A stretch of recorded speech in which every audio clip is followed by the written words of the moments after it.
Hello दोस्तों, स्वागत है आपका हमारे चैनल पर, जहां हम आपको किताबों का ज्ञान सरल और रोचक तरीके से पहुंचाते हैं। आज हम आपके लिए लेकर आए हैं एक ऐसी किताब की कहानी जिसने लाखों लोगों की सोच और जिंदगी को बदल दिया है। हम बात कर रहे हैं रॉबर्ट कियोसाकी की बेस्ट सेलर किताब रिच डैड पुअर डैड की। ये किताब आपको पैसे की समझ, फाइनेंशियल एजुकेशन और अमीर बनने की मानसिकता को गहराई से समझने का मौका देती है। इसमें दो डैड्स की कहानियां हैं, एक अमीर डैड और दूसरे गरीब डैड। दोनों के विचार और फैसले किस तरह से उनकी आर्थिक स्थिति को प्रभावित करते हैं, यही इस किताब का मुख्य संदेश है।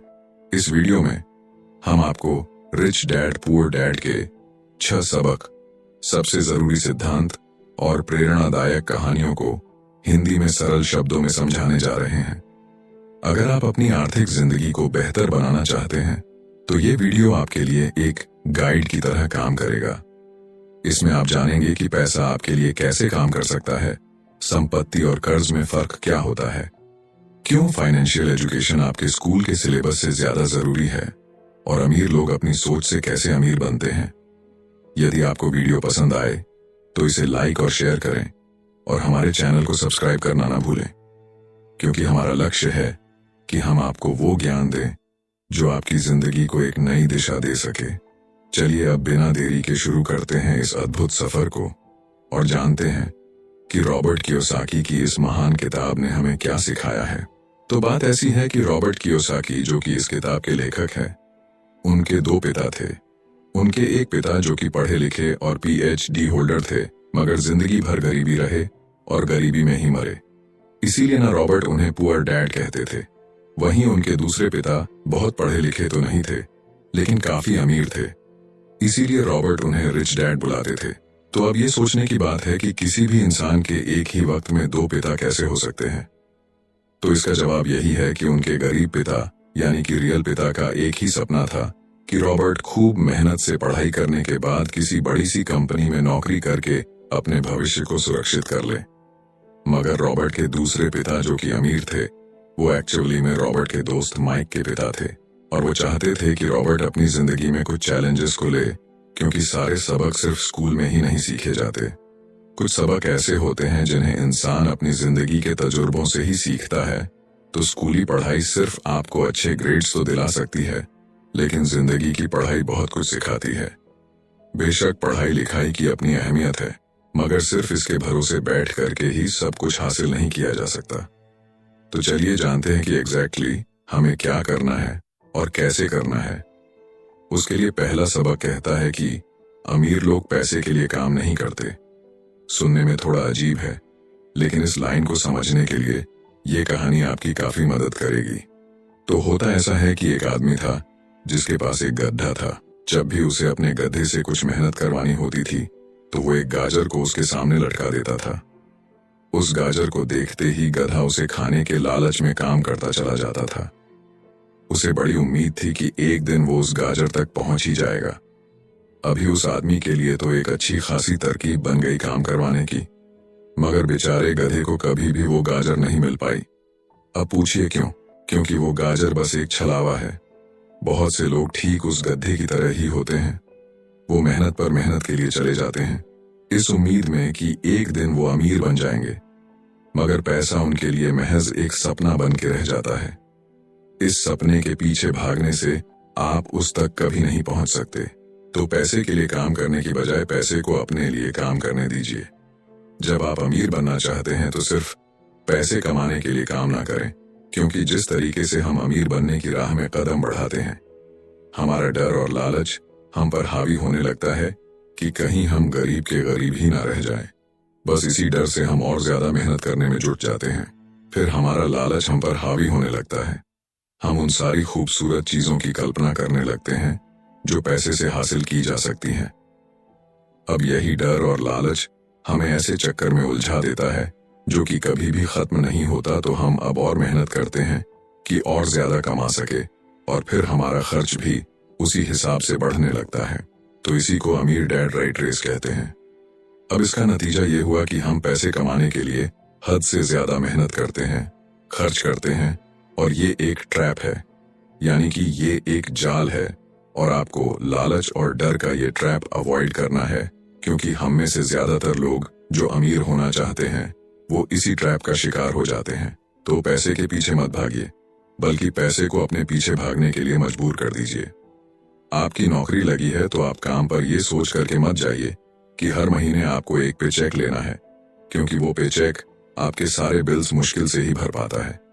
वैसे ये हर महीने की कहानी बन जाती है। फिर तंग आकर के आप कोई दूसरी नौकरी ढूंढ करके और ज्यादा मेहनत करने लगते हैं, लेकिन तब भी आप पैसे के लिए ही काम कर रहे होते हैं, और यही वजह है कि आप कभी भी अमीर नहीं बन पाते। सच का सामना कीजिए। आपकी जवाबदेही खुद के लिए है, ना कि दूसरों के लिए। तो आपके जो भी सवाल है वो आप खुद से पूछिए, क्योंकि उनका जवाब सिर्फ आपके ही पास है। क्या आप सिर्फ इसलिए काम कर रहे हैं कि आपकी जिंदगी में सिक्योरिटी रहे?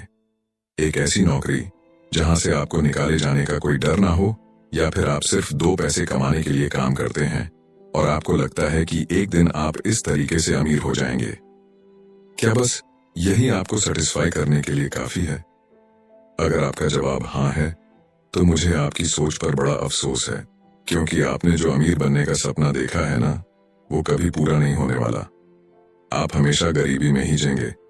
लेकिन अगर आपका जवाब ना है, तो आपका पहला कदम ये होगा कि सबसे पहले आप अपने मन से डर को हटा दीजिए, क्योंकि ज्यादा पैसा ना कमा पाने का डर और लालची आपको बगैर सोचे समझे काम करने के लिए मजबूर करता है, और हमारा यही कदम हमें नाकामयाबी की तरफ धकेलता है।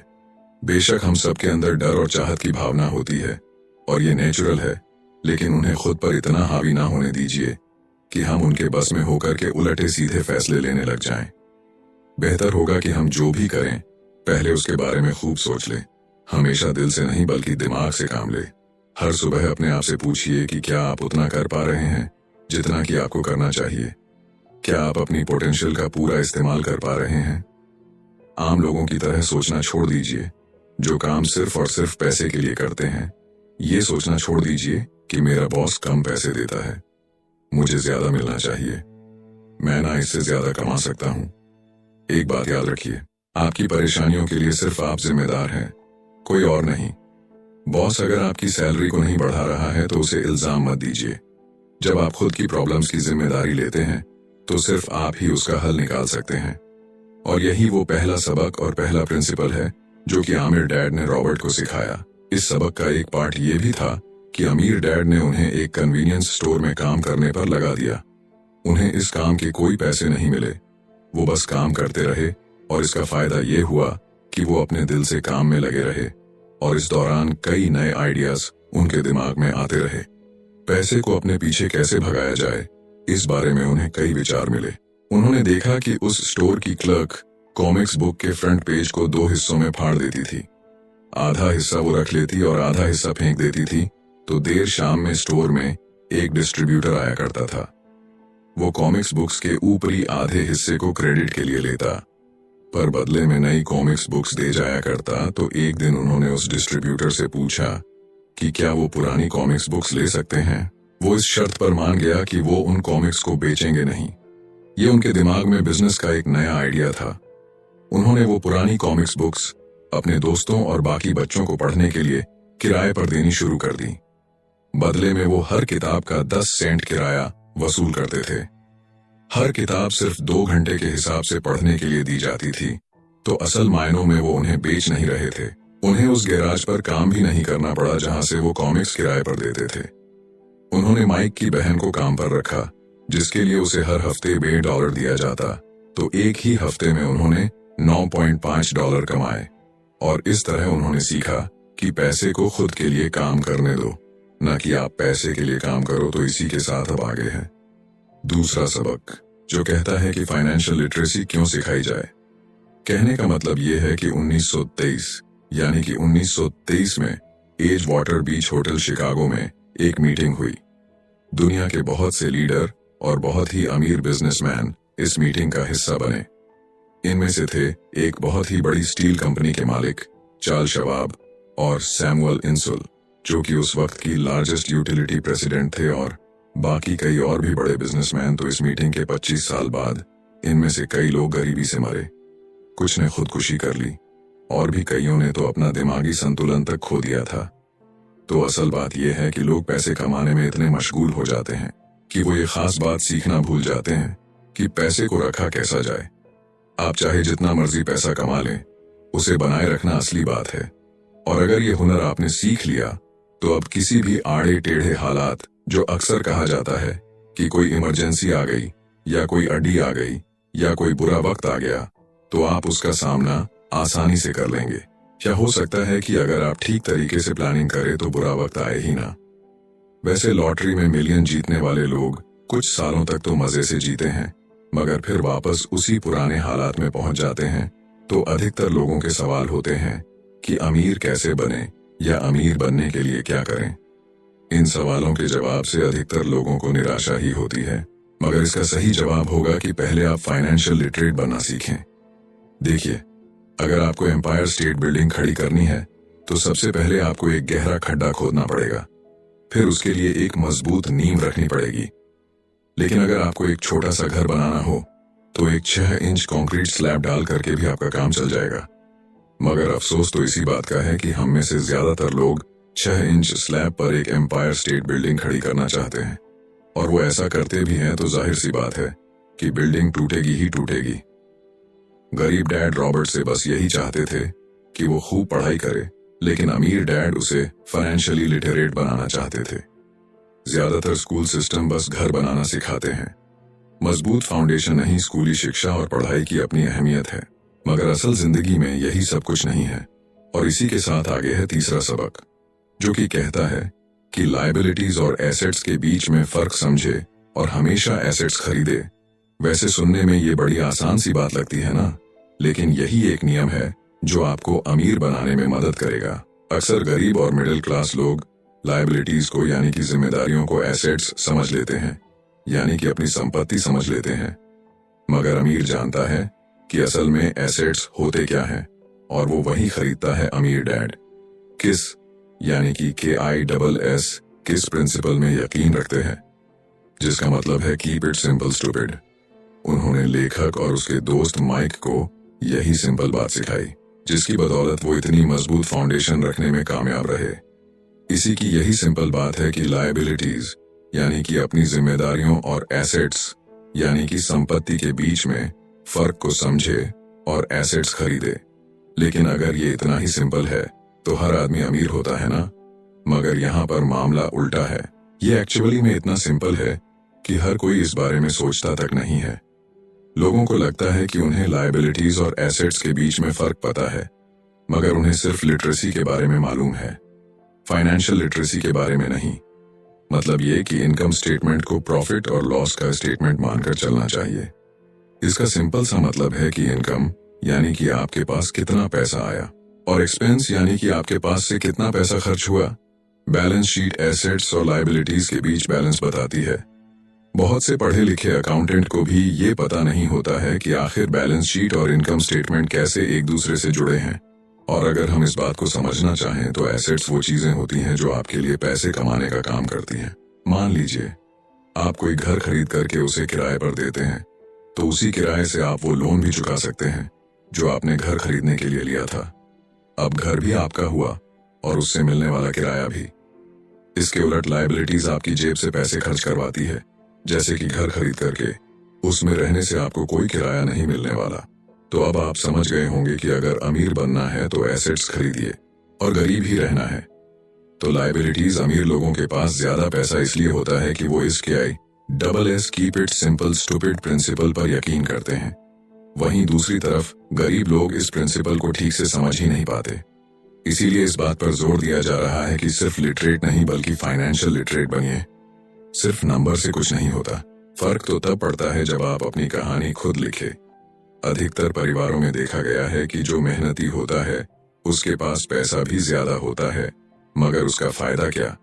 जब सारा पैसा लायबिलिटीज में ही खर्च हो जाए तो आइए समझते हैं कि मिडिल क्लास आदमी अपना पैसा किस तरीके से खर्च करता है। और अगर यही उनका तरीका रहता है तो सारी जिंदगी वो मिडिल क्लास ही बनकर रहेंगे, या क्या पता उससे भी नीचे चले जाएं, क्योंकि आप देख सकते हैं कि उनका सारा पैसा लायबिलिटीज यानी कि जिम्मेदारियों में ही खर्च हो रहा है। कभी मोर्टगेज, कभी रेंट, कभी car loan, house loan, credit card का बिल, फीस, बिजली का बिल और भी ना जाने क्या क्या। उनकी सारी कमाई इसी में खर्च हो जाती है। दूसरी ओर गरीब लोग हैं जिनकी कोई लायबिलिटी तो नहीं है, मगर उनके कोई एसेट्स भी तो नहीं होते। वो भी पैसा कमाते हैं, सैलरी पाते हैं, मगर हर रोज के खर्चों में उनका सारा पैसा उड़ जाता है। माना कि एक गरीब आदमी $1000 कमाता है, उसमें से $300 वो अपने छोटे से घर के किराए में खर्च करता है, $200 उसके आने जाने का किराया, $200 टैक्स और $300 खाने और कपड़ों में खर्च हो जाता है। तो अब उसके पास बचा क्या? कुछ भी नहीं। और कभी कभी तो उधार लेकर के भी उसे काम चलाना पड़ता है, जिससे कि वो और भी ज्यादा गरीब हो जाता है। इसके विपरीत अमीर लोग एसेट्स खरीद के रखते हैं, फिर उनके वो एसेट्स उन्हें और पैसा कमा कर देते हैं। उनकी कमाई इस तरह 2 से 4, 4 से 8 होती जाती है। अधिकतर अमीर लोग दिमाग से काम लेते हैं और वो घर लोन पर लेकर उसे किराए पर लगा देते हैं। बिना मेहनत के हर महीने किराया मिलता है, जिससे वो अपना लोन भी चुकता कर लेते हैं। इसे कुछ यूं समझते हैं, आप मानिए कि लोन की इंस्टॉलमेंट $1 है, तो ये अपने घर का $2 किराया वसूल करेंगे, $1 बैंक को देंगे, $1 अपनी जेब में तो हो गया ना। बिना मेहनत के पैसा कमाना तो एक्चुअली में अमीर डैड और गरीब डैड के बीच बस सोच का फासला है। अपना पैसा कैसे खर्च करें, सिर्फ यही मुद्दे की बात है और कुछ नहीं। 1966 के दिनों में अगर बच्चों से पूछा जाता था कि वो बड़े होकर क्या बनेंगे, तो सबके पास यही जवाब होता था कि वो अच्छे ग्रेड्स लाएंगे और डॉक्टर बनेंगे, इंजीनियर बनेंगे। तब सबको यही लगता था कि अच्छे ग्रेड्स लेकर के वो बहुत पैसा कमा सकेंगे। हालांकि उनमें से बहुत बच्चे आज बड़े होकर के डॉक्टर बन चुके हैं। बावजूद इसके उनमें से काफी लोग आज भी फाइनेंशियली स्ट्रगल करते नजर आएंगे, क्योंकि उन्हें हमेशा यही लगा कि ज्यादा पैसा कमाने से उनकी सारी परेशानियां दूर हो जाएंगी।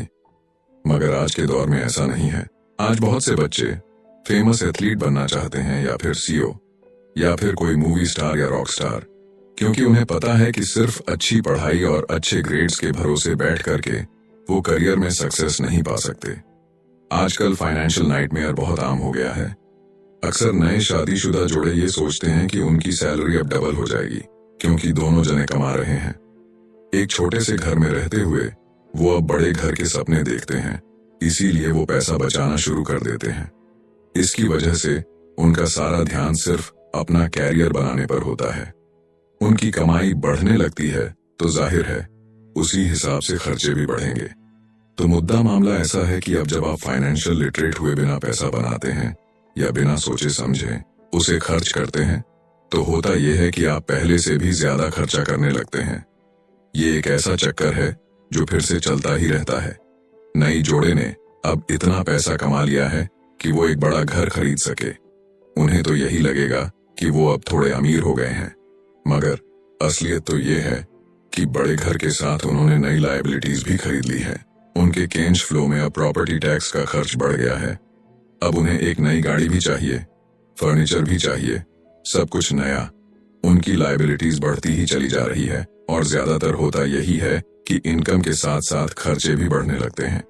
फिर एक दिन अचानक इस सच्चाई का खुलासा होता है, मगर तब तक हम इस राइट रेस में बुरे तरीके से फंस चुके होते हैं। फिर ऐसे ही लोग हमारे लेखक रॉबर्ट के पास आकर के पूछते हैं कि अमीर कैसे बना जाए। अब यही सवाल तो मुसीबत की जड़ है, क्योंकि सबको लगता है कि पैसा ही हर चीज का इलाज है। ये मानना ही एक बड़ी गलती है। उनकी समस्या ये नहीं है कि वो ज्यादा पैसा नहीं कमा रहे, बल्कि ये है कि जो कुछ उनके पास है उसे हैंडल कैसे करें। वैसे एक कहावत है जो यहाँ पर लागू होती है, जब तुम खुद को एक गहरे गड्ढे में पांव तो और खोदना छोड़ दो। क्योंकि ज्यादातर लोग पब्लिक स्पीकिंग से घबराते हैं। मनोचिकित्सक यानी कि साइकेट्रिस्ट का मानना है कि लोग इसलिए घबराते हैं क्योंकि उन्हें रिजेक्शन का डर होता है, औरों से अलग होने का डर होता है। लोग हमारे बारे में क्या सोचेंगे या हम पर वो कहीं हंसेंगे तो नहीं, बस यही सोचकर कि ज्यादातर लोग पब्लिक स्पीकिंग से दूर भागते हैं। वो वही करना पसंद करते हैं जो सब कर रहे होते हैं। ऐसे लोग खुद को भीड़ का हिस्सा बना करके संतुष्ट हो जाते हैं। आपका घर आपका सबसे बड़ा एसेट है, लोन लीजिए। अरे अब तो प्रमोशन हो गया है, अब तो सैलरी बढ़ गई है, तो नया घर तो ले ही लो। यही सब बातें ना हम लोगों से सुनते आ रहे हैं, और फिर हम भी ना उसी रास्ते पर चल पड़ते हैं, क्योंकि जो सब कर रहे हैं वो जरूर से सही ही होगा। भाई इतने सारे लोग मिलकर के कोई गलती तो नहीं कर सकते ना, ऐसा हम सोचते हैं राइट? मगर नहीं, ऐसा बिल्कुल भी नहीं है। अमीर डैड ने कहा था कि जापानीज लोग 3 चीजों की ताकत जानते थे, तलवार, कीमती जवाहरात और शीशा। तलवार बाजुओं की ताकत का प्रतीक है, कीमती जवाहरात पैसे की ताकत का, और शीशा खुद के अंदर छुपी हुई ताकत को दिखाता है, और वही हमारी सबसे बड़ी ताकत है। जब आप खुद को जानते हैं शीशे के सामने, अगर आप खुद से सवाल पूछ सकते हैं कि मैं सही हूं या मुझे भी भीड़ का हिस्सा बनकर रहना चाहिए, तो जो जवाब आपको मिलेगा बस वही आपकी असली ताकत है। तो गरीब और मिडिल क्लास खुद को पैसे का गुलाम बनने देते हैं, इसीलिए वो कभी भी अमीर नहीं बन पाते। 16 साल के रॉबर्ट और माइक अमीर डैड के साथ हर उस मीटिंग में जाया करते थे जो वो अपने अकाउंटेंट, मैनेजर्स, इन्वेस्टर और एम्प्लॉयज के साथ रखा करते। यहाँ एक ऐसे अमीर डैड देखने को मिलते हैं जो पढ़े लिखे नहीं हैं, जिन्होंने 13 साल में ही स्कूल छोड़ दिया था, मगर आज वो मीटिंग कर सकते हैं और अपने नीचे काम करने वाले पढ़े लिखे लोगों को ऑर्डर देते हैं, उन्हें बिजनेस के टिप्स समझाते हैं। एक ऐसा इंसान जो भीड़ का हिस्सा नहीं बना, जिसने रिस्क लिया और जिसने लोगों की परवाह नहीं की, जिससे ये डर नहीं था कि लोग उसके बारे में क्या सोचेंगे। इन मीटिंग्स का नतीजा ये हुआ कि लेखक और उनका दोस्त दोनों स्कूली पढ़ाई में मन नहीं लगा पाए।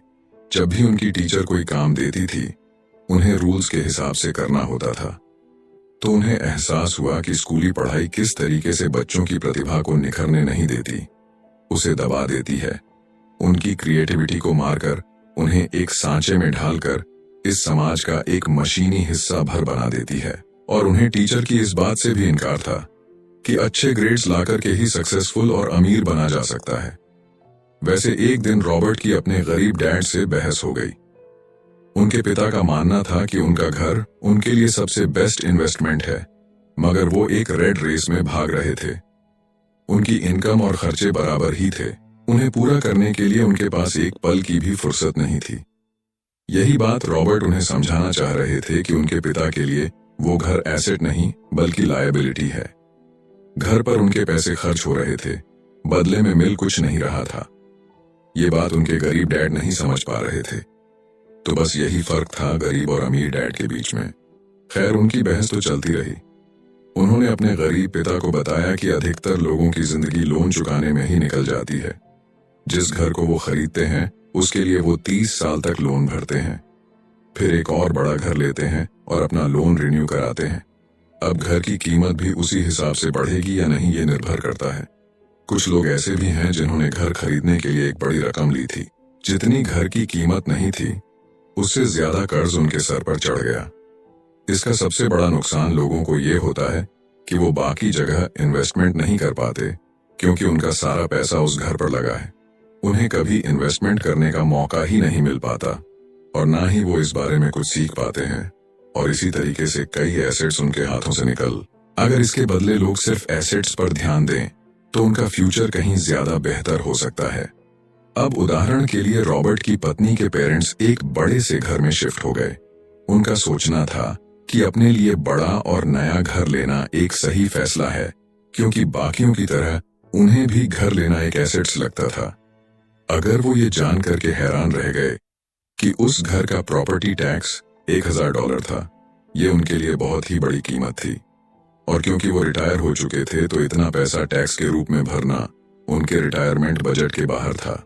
बेशक हम ये नहीं कह रहे कि आप एक नया घर ना लें, बल्कि हम समझाना चाहते हैं कि जितने पैसे से आप एक बड़ा घर लेंगे, उतने पैसे आप किसी एसेट में इन्वेस्ट करें तो बेहतर होगा। आपका एसेट आपके लिए कमाई करेगा और कुछ ही समय के बाद आपके पास इतना पैसा होगा कि आप आसानी से मनपसंद घर ले पाएंगे, और वो भी बिना किसी लोन के। तो अब सवाल ये है कि अमीर और ज्यादा अमीर क्यों होते रहते हैं, वही मिडिल क्लास आगे क्यों नहीं बढ़ पाते? इसके पीछे भी ना एक वजह है, और कारण एकदम सिंपल है। अमीर एसेट खरीदते हैं जो कि उनका पैसा दुगना करता रहता है। उस पैसे से उनके सारे खर्चे मजे में निपट जाते हैं, और मिडिल क्लास क्या करते हैं, वो तो बस महीने की एक तारीख का इंतजार करते हैं। जब उनकी सैलरी आई तो सारी की सारी सैलरी तो खर्चों को पूरा करने में खत्म हो जाती है, तो इन्वेस्टमेंट कहाँ से होगा? और फिर जब सैलरी बढ़ती है तो उस पर टैक्स भी बढ़ जाता है, और उसी हिसाब से बाकी खर्चे भी, और फिर अंत में वही राइट रेस चलती रहती है। कहने का मतलब ये है कि एक कर्ज में डूबा समाज जहां पर हम रहते हैं, मतलब ये कि अपने घर को एसेट समझना ही वो रीजन है जो कि हमें कर्ज के बोझ तले दबाती है। आज यही अधिकतर लोगों की सोच है। अगर सैलरी बढ़ी है तो लोग सोचते हैं कि अब वो बड़ा सा घर ले सकते हैं, क्योंकि उन्हें ये अपने पैसे का सही इस्तेमाल लगता है। इसके बदले अगर वो पैसा सही जगह लगाया जाए तो उनकी जिंदगी हमेशा के लिए बदल सकती है। लेकिन ऐसा हो नहीं पाता, क्योंकि उनका सारा वक्त हाड़ तोड़ मेहनत करने में चला जाता है। अपनी नौकरी को सेफ जोन समझ करके वे उससे अलग कुछ सोच ही नहीं पाते, और साथ ही उन पर कर्ज का इतना बोझ होता है कि वो नौकरी छोड़ने का रिस्क ले ही नहीं सकते। अब जरा खुद से सवाल कीजिए कि आज आप नौकरी छोड़कर बैठ जाते हैं तो कितने दिन आपका गुजारा चलेगा? क्योंकि अगर आप फाइनेंशियली लिटरेट नहीं है, अगर आपने सारी उम्र सिर्फ सैलरी के भरोसे ही काटी है और एसेट्स के बदले आपने लायबिलिटीज पाल ली है, तो यकीनन आपकी जिंदगी बहुत ही कड़ी चुनौती है। सिर्फ नेटवर्थ के भरोसे आपका काम नहीं चल सकता। नेटवर्थ बताता है कि आपके पास वाकई में कितना पैसा है, चाहे वो गैराज में पड़ी पुरानी कार के रूप में ही क्यों ना हो। अब भले ही वो कार कुछ काम की ना हो, जबकि वेल्थ का मतलब है कि आपके पास जो पैसा है उससे आप कितना और पैसा कमा रहे हैं। जैसे कि मान लीजिए कि आपके पास कोई एसेट है जिससे हर महीने मुझे $3000 की कमाई हो जाती है और हर महीने आपके $6000 खर्च होते हैं, तो मैं सिर्फ आधे महीने ही अपना गुजारा कर पाऊंगी। तो सोल्यूशन ये होगा कि अपने एसेट से मिलने वाले पैसे को आप बढ़ा दें। जब वो $6000 आपको मिलने लगेगा तो आप रातों रात अमीर नहीं हो जाएंगे, मगर इस तरह आप वेल्थी होने लगेंगे। अब अगर आप अचानक नौकरी छोड़ते भी हैं तो आपके एसेट्स आपका सारा खर्च कवर कर लेंगे। अब वेल्थी तभी बन पाएंगे जब आपके खर्च आपके एसेट्स की ग्रोथ से कम रहे, और इसी के साथ आगे है चौथा सबक, जो कहता है कि अपने काम से काम रखें। दुनिया की सबसे बड़ी फूड चेन मैकडोनाल्ड के फाउंडर रे क्रॉकनी एक MBA क्लास में की स्पीच थी। ये 1947 की बात है। उनकी ये स्पीच बड़ी ही शानदार थी। लोगों को प्रेरित करने वाली स्पीच के बाद जब MBA क्लास के स्टूडेंट्स ने कुछ वक्त उनके साथ बिताने की गुजारिश की तो वो उनके साथ बियर पीने चले गए। बातों बातों में रे ने अचानक एक सवाल किया कि क्या आप लोग जानते हैं कि मैं किस बिजनेस में हूं? अब ये बात तो सबको मालूम थी कि वो हैमबर्गर बेचते थे। इस बात पर वो हंसने लगे और बोले कि उनका असल बिजनेस तो रियल एस्टेट है, क्योंकि मैकडोनाल्ड के लिए हर लोकेशन का चुनाव सोच समझ कर किया जाता है। जहां उसकी फ्रेंचाइज बनाई जाती है वो जमीन भी साथ ही बेची जाती है। तो इसका सीधा सा मतलब है कि मैकडोनाल्ड की फ्रेंचाइज खरीदने वाले को वो जमीन भी खरीदनी पड़ती थी। तो इस तरीके से ये एक रियल एस्टेट बिजनेस भी हुआ। यही सबक अमीर डैंड ने रॉबर्ट को सिखाया कि अक्सर लोग खुद के लिए छोड़ करके बाकी सबके लिए काम करते हैं। वो टैक्स पे करके गवर्नमेंट के लिए काम करते हैं, वो उस कंपनी के लिए काम करते हैं जहां वो नौकरी करते हैं, बैंक का मॉर्गेज देकर उसके लिए काम करते हैं। और ये सब इसलिए क्योंकि हमारा एजुकेशन सिस्टम ही ऐसा है। स्कूल हमें एम्प्लॉय बनना सिखाता है ना कि एम्प्लॉयर। जो आप पढ़ते हैं वही आप बनते हैं। अगर आपने साइंस पढ़ी है तो डॉक्टर, मैथमेटिक्स पढ़ी है तो इंजीनियर, मतलब जो भी आपने पढ़ा है वो आप बने। अब मुसीबत तो ये है कि इससे छात्रों का कोई भला नहीं हो पाता, क्योंकि वो नौकरी और बिजनेस के बीच के फर्क में उलझ कर रह जाते हैं। जब कोई पूछता है कि आपका क्या बिजनेस है तो आपको ये नहीं बोलना चाहिए कि मैं तो एक डॉक्टर हूं या एक बैंकर हूं, क्योंकि वो आपका प्रोफेशन है, बिजनेस नहीं। कहने का मतलब ये है कि आप जो भी करते हैं उसे अपना बिजनेस बनाइए, नौकरी नहीं। अपनी सारी उम्र दूसरों के लिए काम करके उन्हें अमीर करने में बर्बाद ना करें, बल्कि खुद की जिंदगी को खुशहाल बनाने के लिए काम करें। बहुत से लोगों को इस बात का एहसास बड़ी देर से होता है कि उनका हाउस लोन उनकी जान ले रहा है, और फिर उन्हें लगता है कि जिसे वो एसेट मानने की गलती कर रहे थे, एक्चुअली कभी वो एसेट था ही नहीं। जैसे उन्होंने कार ली तो उससे जुड़े तमाम खर्चे उनकी लायबिलिटीज बन गए, तो उनकी मुसीबतें शुरू हो जाती हैं। इसीलिए तो हम एसेट कॉलम पर इतना ज्यादा जोर दे रहे हैं ना कि आपकी इनकम कॉलम पर, और यही फाइनेंशियली सिक्योर होने का सही तरीका है। आप कितने अमीर हैं ये जानने का सही तरीका नेटवर्थ इसलिए नहीं है क्योंकि जब भी आप अपने एसेट बेचते हैं तो उन पर भी टैक्स लगता है। आपको उतना पैसा नहीं मिलता जितना कि आप सोचते हैं। आपके बैलेंस शीट के हिसाब से आपको जितना भी पैसा मिलेगा उस पर भी आपको टैक्स देना पड़ेगा। ये किताब आपको कभी ये सलाह नहीं देगी कि आप अपनी नौकरी छोड़ें। आप अपनी नौकरी करते रहिए और साथ ही एसेट्स भी खरीदते रहिए। और एसेट्स से मेरा मतलब है सही और असली मायने में एसेट्स। मैं ये नहीं कहूंगी कि आप कोई कार्ड लीजिए, क्योंकि वो मेरी नजर में असेट्स यानी कि संपत्ति नहीं है, क्योंकि जैसे ही आप उसे चलाना शुरू करते हैं वो अपनी कीमत का 25% खो देती है। अब किस तरह के एसेट्स खरीदे जाने चाहिए, यहाँ हम आपको कुछ उदाहरण देते हैं। ऐसा बिजनेस जहां आपकी मौजूदगी जरूरी ना हो, जो दूसरे लोग आपके लिए चलाएं, क्योंकि आप वहां पर ज्यादा वक्त देंगे तो वो बिजनेस नहीं, नौकरी होगी। दूसरा है रियल एस्टेट पे पैसा लगाएं। तीसरा है स्टॉक और बॉन्ड खरीदे।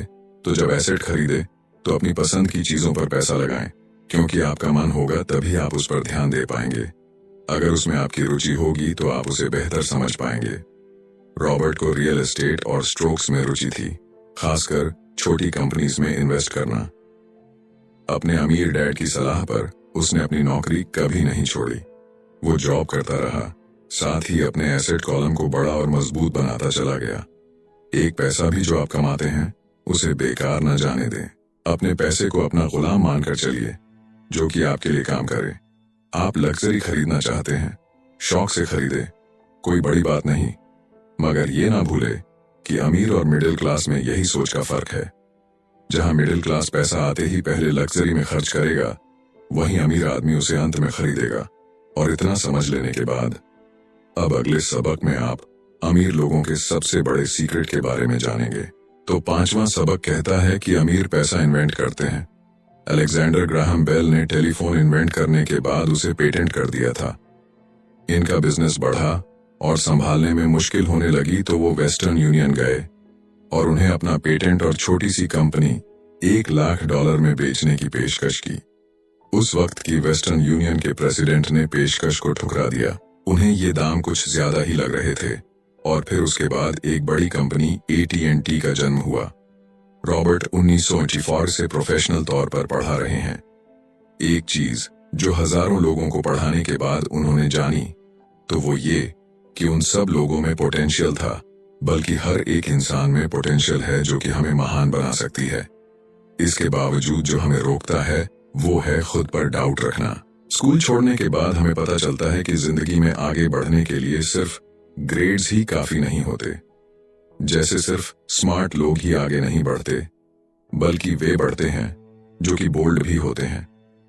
ये सच है कि फाइनेंशियल जीनियस होने के लिए इसकी नॉलेज भी होनी चाहिए, मगर साथ ही हिम्मत और बोल्डनेस भी चाहिए। ज्यादातर लोग पैसे के मामले में कोई रिस्क नहीं लेना चाहते, मगर अमीर होने के लिए आपको रिस्क लेने ही पड़ेंगे, क्योंकि हो सकता है कि आने वाले सालों में एक नया बिल गेट्स पैदा हो या अगला अलेक्जेंडर और बाकी शायद दिवालिया बनकर गरीब हो जाए। अब ये आपकी मर्जी है, आप इनमें से क्या बनना चाहते हैं।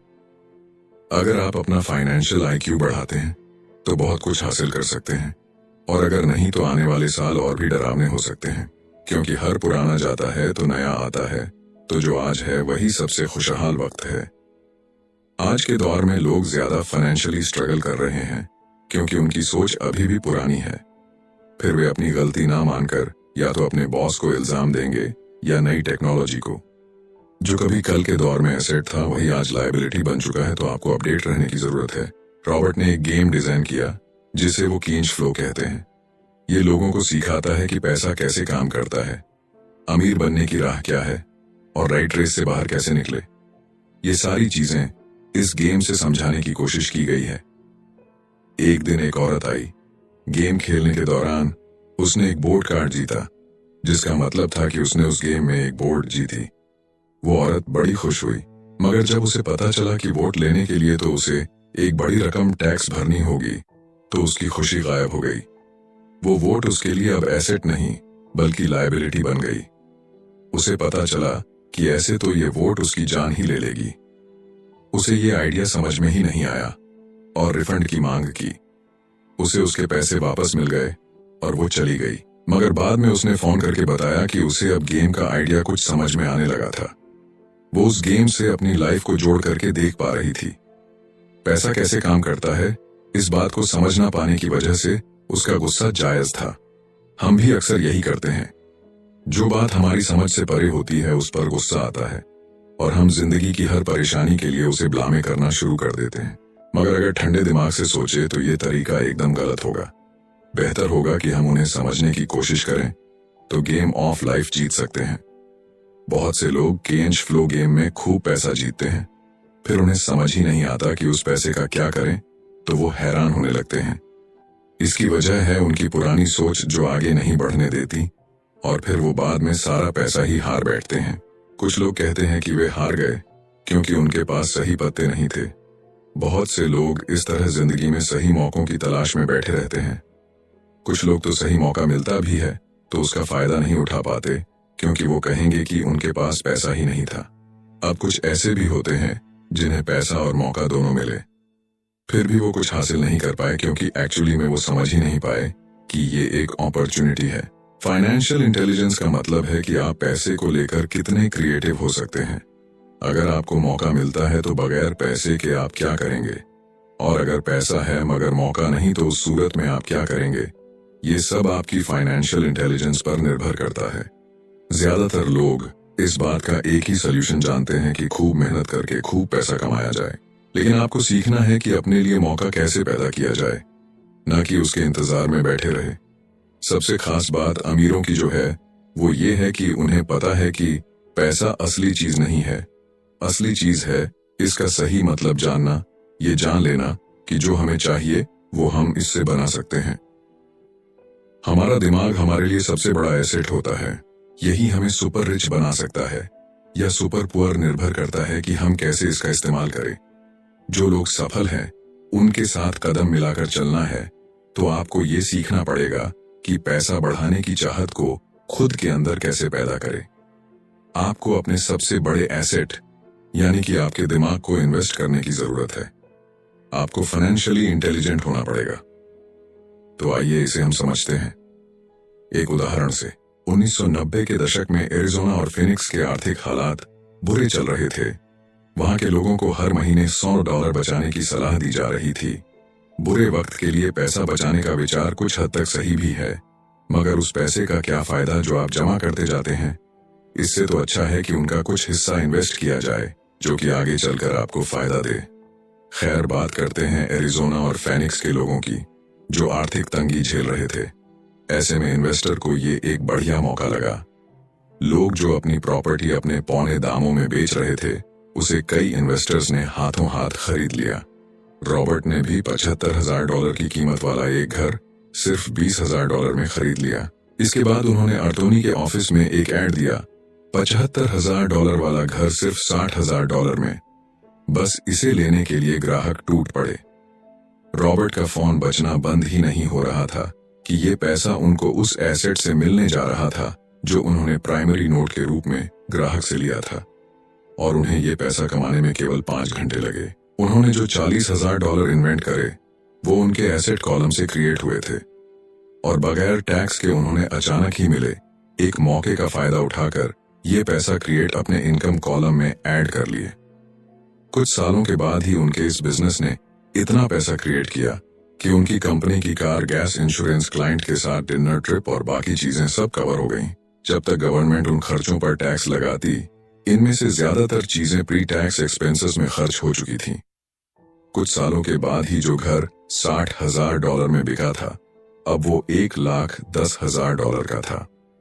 अभी भी उनके पास कुछ मौके थे, मगर वो इतने कम थे कि उनके लिए रॉबर्ट को एक वैल्यूएबल एसेट लगाना पड़ता, और अपना वक्त भी तो वो आगे बढ़ गए। उन्हें अब नए मौकों की तलाश करनी थी। अब आप एक सवाल खुद से कीजिए, मेहनत करना भी बहुत मेहनत का काम है। 50% टैक्स भरिए और बाकी बचाइए। अब वो सेविंग्स आपको 5% इंटरेस्ट देगी, और फिर उस पर भी आप और टैक्स भरे। इससे तो अच्छा होगा कि आप अपना पैसा और टाइम अपने सबसे पावरफुल एसेट यानी कि अपने दिमाग पर इन्वेस्ट करें और फाइनेंशियली इंटेलिजेंट बने। ये दुनिया कभी भी एक सी नहीं रहती, जो आज या कल नहीं होगा। कभी मंदी तो कभी तेजी का दौर चलता रहेगा। वक्त के साथ टेक्नोलॉजी और भी बेहतर होती जाएगी। आज मार्केट ऊपर है तो कल नीचे होगा। खासकर स्टॉक मार्केट तो हर रोज बदलता है, मगर इससे आपको क्या फर्क पड़ेगा। अगर आप फाइनेंशियली इंटेलिजेंट है तो क्योंकि आप तो हर हालात के लिए तैयार रहेंगे। आपको जिंदगी में बेशुमार मौके मिलेंगे जहां पर आप अपनी फाइनेंशियल इंटेलिजेंट का फायदा उठा सकते हैं। जरूरत है तो बस उन मौकों को लपकने की। अमूमन हम दो तरह के इन्वेस्टर देख सकते हैं। पहले वो जो पैकेज इन्वेस्टमेंट खरीदते हैं, और ये काफी आसान और बगैर झंझट का काम है। दूसरे इन्वेस्टर अपने लिए खुद ही इन्वेस्टमेंट क्रिएट करते हैं। इनको आप प्रोफेशनल भी कह सकते हैं। जितना ये इन्वेस्ट करते हैं उससे कई गुना ज्यादा पैसा बना लेते हैं। अब अगर आप इस तरह के इन्वेस्टर बनना चाहते हैं तो आपको खास तौर पर इन 3 स्किल्स को समझने की जरूरत है। पहली, ऐसी अपॉर्चुनिटी ढूंढिए जो कि बाकी न ढूंढ सके। याद रहे कि आपका दिमाग वो देख सकता है जो बाकियों की आंखें भी नहीं देख पाए। दूसरा है, पैसा बढ़ाइए। जब पैसे की जरूरत पड़े तो मिडिल क्लास केवल बैंक जाता है, मगर दूसरे टाइप के इन्वेस्टर पैसा बढ़ाकर के कैपिटल रेस करते हैं।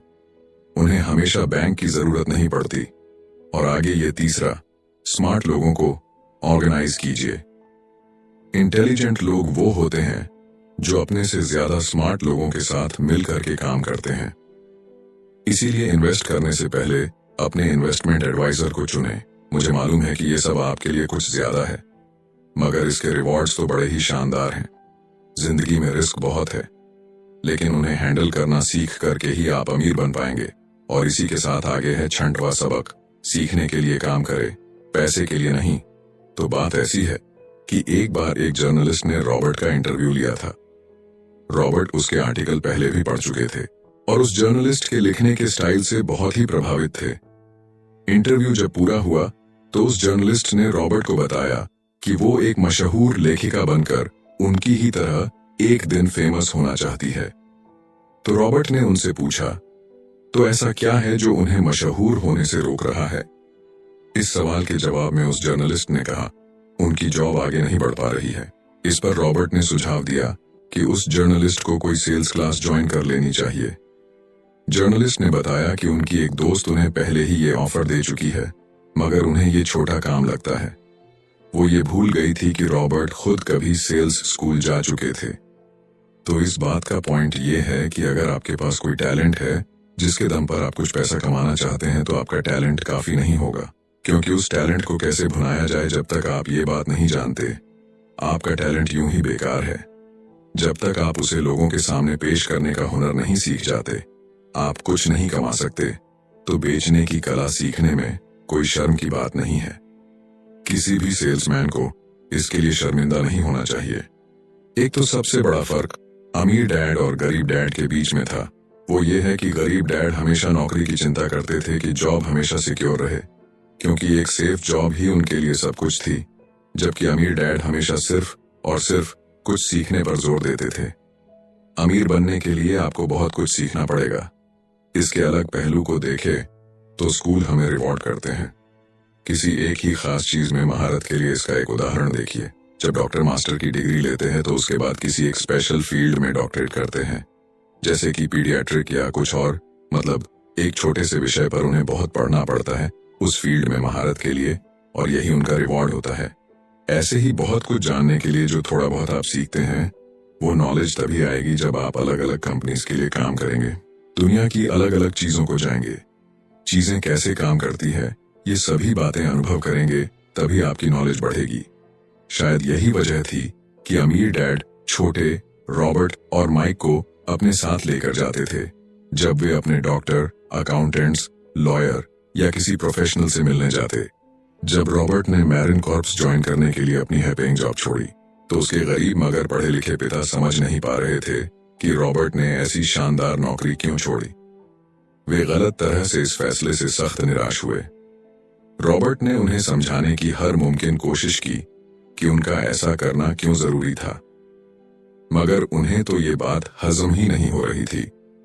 रॉबर्ट ने उन्हें कहा कि वो सीखना चाहते हैं कि खुले आसमान में कैसे उड़े। उन्हें जानना था कि वर्कर्स की टीम को कैसे हैंडल किया जाए। किसी भी कंपनी को अपने बलबूते पर चलाना कितना मुश्किल काम है। रॉबर्ट ये सब सीखना चाहते थे। वियतनाम से लौटने के बाद रॉबर्ट ने अपनी जॉब से रिजाइन कर दिया और जेरोक्स कॉर्प्स को ज्वाइन कर लिया। उन्हें ये नौकरी किसी फायदे के लिए नहीं चाहिए थी। वो इतने शर्मीले थे कि किसी को कुछ भी बेचने के ख्याल से ही उन्हें पसीना आ जाता। अपनी इसी कमी को दूर करने के लिए उन्होंने जेरोक्स के सेल्स ट्रेनिंग प्रोग्राम की शिक्षा ली। इसके बाद रॉबर्ट ने खुद अपनी कंपनी की शुरुआत की और अपना पहला शिपमेंट भेजा। वे अगर इसमें नाकामयाब रहते तो पक्का दिवालिया हो जाते, लेकिन उन्होंने ये रिस्क लिया और अपने अमीर डैड की सीख को याद रखा कि बेशक आप 30 की उम्र से पहले दिवालिया होने का रिस्क ले सकते हो, क्योंकि इस उम्र में आपको रिकवर होने का मौका भी मिल जाता है। ज्यादातर एम्प्लॉय अपने वर्कर्स को इतना तो पे करते हैं कि वो काम छोड़कर ना जाए, और ज्यादातर वर्कर भी जी फाड़ करके इसलिए मेहनत करते हैं कि वो काम से निकाले ना जाए। इसीलिए तो उन्हें सिर्फ अपनी सैलरी और कंपनी से मिलने वाले फायदों से ही मतलब होता है। इस सोच के साथ उनके कुछ साल तो बढ़िया गुजरते हैं, मगर ये लंबे समय तक काम नहीं करता। तो क्यों ना आप वो सब कुछ अभी सीखें जो आप सीखना चाहते हैं, इससे पहले कि आप कोई एक खास प्रोफेशन अपने लिए चुने, क्योंकि अगर एक बार आपने अपना प्रोफेशन चुन लिया तो आप हमेशा के लिए उसी में बंध कर रह जाएंगे। तो दोस्तों, इसी के साथ